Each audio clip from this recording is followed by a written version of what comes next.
ከዘመኑም ሆነ ከባልደረቦቹ እንዲሁም ዓለም ላይ ከነበሩ ሰላዮች በላይ ስለላ ላይ የተራቀቀ ወደር የለሽ ሰላይ ነው። በስለላ ብቃቱ የነገሰ ኬጂቢ የሚተማመንበትና የሚኮራበት ሩሲያም እንደ አይን ብሌኗ የምታየው ሰላይ ነበር። ሞሳድ፣ ሲአይኤ እና MI6 ይህንን ሰላይ ከማድነቅ በላይ ይፈሩታል። የኛ በሆነ ብለውም ዘውትር ይመኙ ነበር። ምኞታቸውም ሰምሮ ይህ ሰላይ ሩሲያን በመክዳት ከኬጂቢ በተጨማሪ ለእንግሊዙ MI6ም በድብቅ መሰለል ጀመረ። በተለይ ለMI6 የሰጣቸው እጅግ ወሳኝና በርካታ መረጃዎች ሩሲያን በእጅጉ ዋጋ አስከፍሏታል። ይህ ሰላይ የኬጂቢ እና የሩሲያ እጅግ ወሳኝ ሚስጥሮችን በየጊዜው ከስር ከስር ለMI6 ባይሰጥ ኖሮ ሊከሰት ይችል የነበረውን ለማመን ይከብዳል። ለመሆኑ ብቻውን ሆኖ ዓለማችን አሁን ያላትን መልክ ሼፕ ያደረገው ይህ ሰላይ ማን ነው? Oleg Gordievsky was a double agent. For nearly a decade, he had secretly worked for MI6, Britain's foreign intelligence service, feeding them Soviet secrets at the height of the Cold War.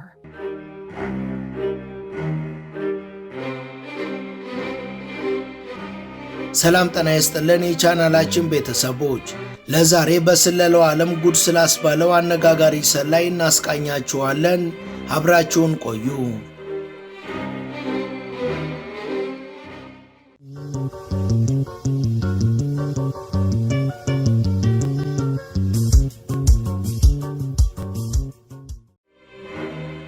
ኦሌግ ጎርጎቭስኪ የስለላ ዓለም ውስጥ ጠልቀው በገቡ ቤተሰቦቹ እንደ ግሪጎሮሳውያን የዘመን ቀመር ጥቅምት 10 ቀን 1938 በሞስኮ የተወለደ ሲሆን አባቱ አንቷን ጎርጎቭስኪ ከኬጂቢ በፊት በነበረውና ዝነኛ በሆነው በኬኤንቪዲ የስለላ ተቋም ውስጥ ኮሎኔል ነበሩ።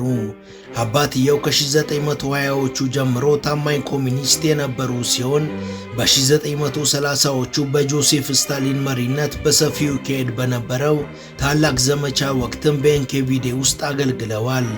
በሁለተኛው የዓለም ጦርነት ማግስት ዓለማችን ላይ ባረበበው በቀዝቃዛው ጦርነት ወላፈን ውስጥ ሆኖ ያደገው ኦሌግ ከማንኛውም ነገር በላይ ለሀገርና ለኮሚኒስት ርዕዮተ ዓለም ታማኝነት ትልቅ ዋጋ በሚሰጥ አካባቢ ውስጥ ነበር ዕድሜውን የኖረው። በልጅነቱ በሞስኮ የሚገኙ ታዋቂ ትምህርት ቤቶች ውስጥ የተማረ ሲሆን በትምህርቱም እጅግ ጎበዝ ነበር። ለውጭ ቋንቋዎች በተለይ ደግሞ ለእንግሊዝኛና ለጀርመን ቋንቋዎች ከፍተኛ ፍቅር ነበረው። በ1958 በ18 ዓመቱ በመላው ዓለም ተጽዕኖ ፈጣሪ በሆነው በሞስኮ ዓለም አቀፍ ግንኙነት ዩኒቨርሲቲ መማር ጀምሯል። ዓለም አቀፍ ሕግና የውጭ ቋንቋዎችን ያጠና ሲሆን እነዚህ ዕውቀቶቹም በኋላ ላይ በስለላ ሥራ ውስጥ እጅግ ጠቃሚ የሆኑ ክህሎቶችን እንዲያዳብር ረድተውታል።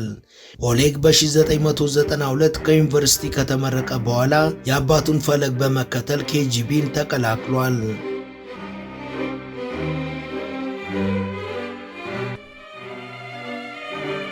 ኦሌግ ስራውን የጀመረው በሀገር ውስጥ የሚንቀሳቀሱ የውጭ ሀገር ሰላዮችን የመለየትና የማክሸፍ ኃላፊነት ባለበት በኬጂቢ የጸረ ስለላ ክፍል ውስጥ ነበር። ኦሌግ በቋንቋዎች የነበረው ችሎታና የማመዛዘን ክህሎት በፍጥነት ከባልደረቦቹ በላይ ጎልቶ እንዲወጣ ስላስቻለው በኬጂቢ ውስጥ እድገትና ማዕረግን ደረጃ በደረጃ እያገኘ መጣ። የበለጠ ልምድ እንዲያገኝና የሶቪየት ስርዓትን ውስጣዊ አሰራር ይበልጥ እያወቀ ሲመጣ በሚያገለግለው አገዛዝ ላይ ጥርጣሬዎች አደሩበት። በጆሴፍ ስታሊን ዘመን በሶቪየት መንግስት ውስጥ የሚታየውን ሙስና፣ ጭቆናና ለሰብአዊ መብቶች የሚሰጠውን ግዴለሽነት ባይኑ የተመለከታቸው ጉድለቶች ነበሩ።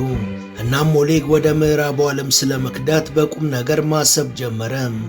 በሶቪየት ስርዓት ስር የነበረው ተስፋ መቁረጥም በቅድመ ሥራ ዘመኑ በተከሰቱ ጥቂት ቁልፍ ክስተቶች የበለጠ ተጠናከረ። በኬጂቢ ውስጥ ብቃትና እምነት የሚጣልበት ሰላይ በመሆኑም ሐሳቡን በመተው ቆፍጠን ብሎ ሥራውን መስራት ቀጠለ። በ1972 በዴንማርኳ ኮፐንሃገን በሚገኘው የሶቪየት ኤምባሲ ውስጥ የተመደበ ሲሆን በወቅቱ የዴንማርክና የጀርመን ቋንቋዎችን አቀላጥፎ መናገሩ የተቋሙ ትልቅ እሴት አድርጎታል። በ1970ዎቹ መጀመሪያ ላይ በኮፐንሃገን የኬጂቢ ሰላይ ሆኖ እያገለገለ ሳለ ለእንግሊዙ የስለላ ድርጅት MI6ን በሰላይነት በመስራት ደብል ኤጀንት ለመሆን የክህደት ውሳኔን ወሰነ።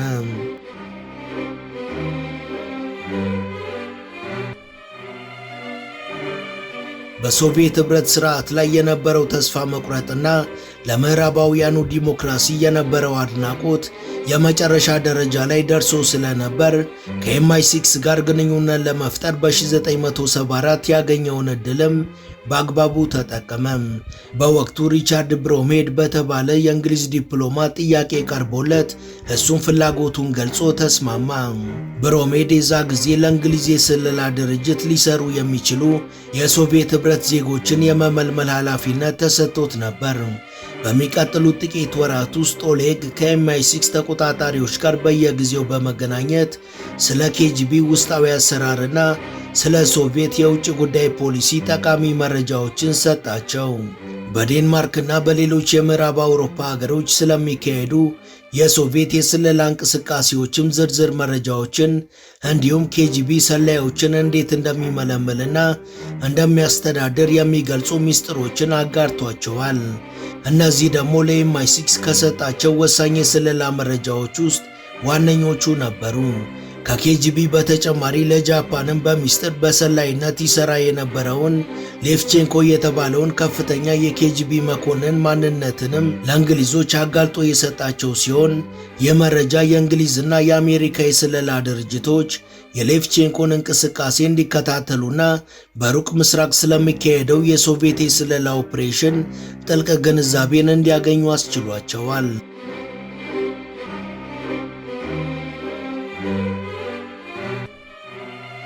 ከኬጂቢ በተጨማሪ ለMI6ም የስለላ ስራን እየሰራ ያለው ኦሌግ በለንደን የኬጂቢ ነዋሪ ተወካይ ሆኖ የተሾመ ሲሆን በዚህ ኃላፊነቱም በእንግሊዝ ውስጥ የሚከናወኑ ሁሉንም የሶቪየት የስለላ እንቅስቃሴዎች የመቆጣጠር ስራን መስራት ጀመረ።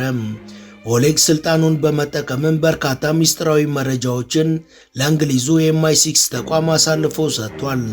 ከነዚህም መካከል ስለ ሶቪየት ወታደራዊ አቋም፣ ስለ ሀገሪቷ የኒውክሌር መሳሪያዎችና ፕሮግራሟ እንዲሁም ደግሞ በእንግሊዝ ውስጥ ስለሚንቀሳቀሱ የሶቪየት ሰላዮች ማንነትም የሚገልጹ መረጃዎች ይገኙበታል።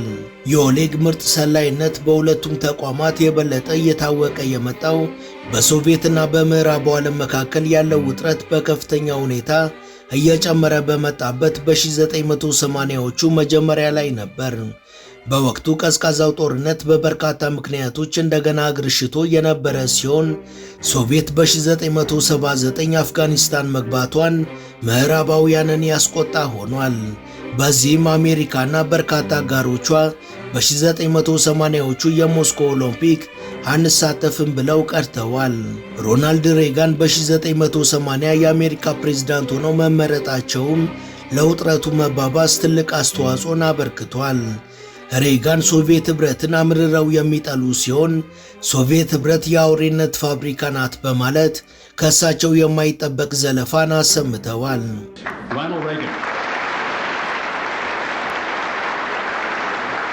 እነሱ የሰውን መብት የሚገፉ የአውሬነት ማዕከሎች ናቸው። በሶቪየት የሚሰራው መጥፎ ተግባር ቻርልስ ዲከንስ በመጽሐፉ ከገለጻቸው ክፉ ነገሮች ወይንም በማጎሪያ ካምፕ ካሉ አስፈሪ ነገሮች በላይ ነው። ይህ ሁሉ ዓለማችንን ወደ ጥፋት የሚወስድ ተግባር የሚፈጸመው ያችን መጥፎ ሀገር በሚያስተዳድሩ ተምረናል በሚሉ መሪዎች ነው።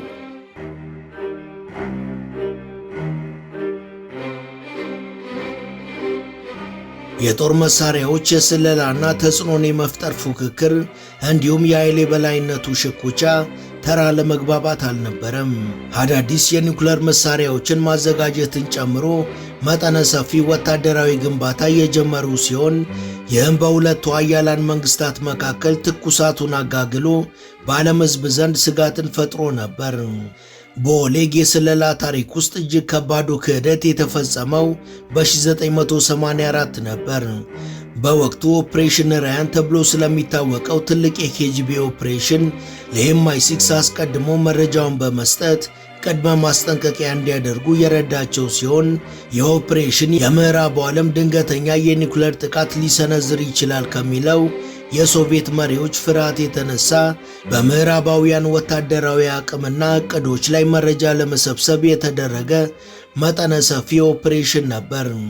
ኦሌግ ግን የኦፕሬሽኑን ዝርዝር አፈጻጸም የያዙ መረጃዎችን ለእንግሊዞች አሳልፎ ሰጥቶ የነበረ ስለሆነ እንግሊዞችና አሜሪካኖች ኦፕሬሽኑን ለማክሸፍና ሚስጥራዊ መረጃዎቻቸውን መጠበቅና አስቀድመው እርምጃ መውሰድ ችለዋል።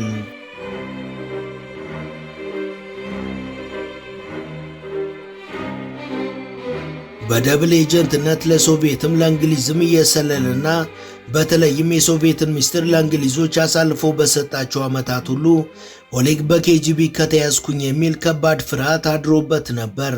የሀገር ክህደት በሞት የሚያስቀጣ መሆኑን ጠንቅቆ ያውቅ ስለነበር ሚስጥሩ እንዳይወጣ እጅግ ከፍተኛ ጥንቃቄን ያደርግ ነበር።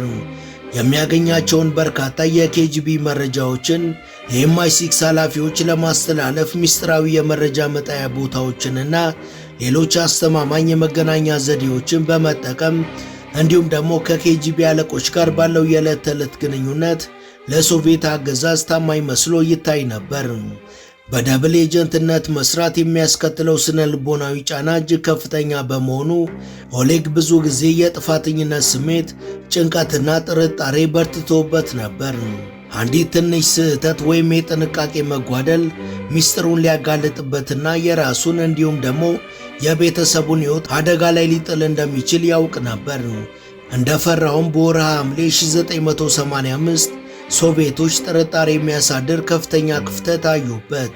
ከዛም እጅ ከፍንጅ ለመያዝ ብለው ኦፕሬሽን ፒማኮ የተባለ ተልዕኮ ላይ እንዲሰማራ አደረጉት። ከቀናት በኋላም ሶቪየቶች ጥርጣሬያቸው እውነት ሆኖ ኦሌግ የኬጂቢ ወሳኝ መረጃዎችን ለኤምአይ6 አሳልፎ ሲሰጥ እጅ ከፍንጅ ያዙት። በማግስቱም ወደ ሩሲያ አምጥተውት በአገር ክህደት ወንጀል ተፈርዶበት ወዲያውኑ መርፌ ተወግቶ ሞቷል።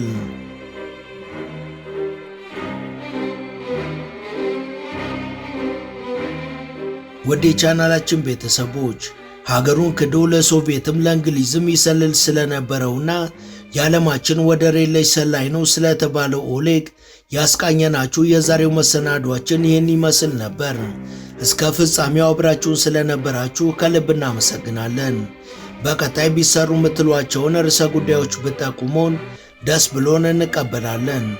ቻናላችንን ሰብስክራይብ፣ ላይክ እና ሼር ታደርጉ ዘንድ እየጋበዝን ለዛሬ በዚሁ ተሰናበትን። መልካም ጊዜ።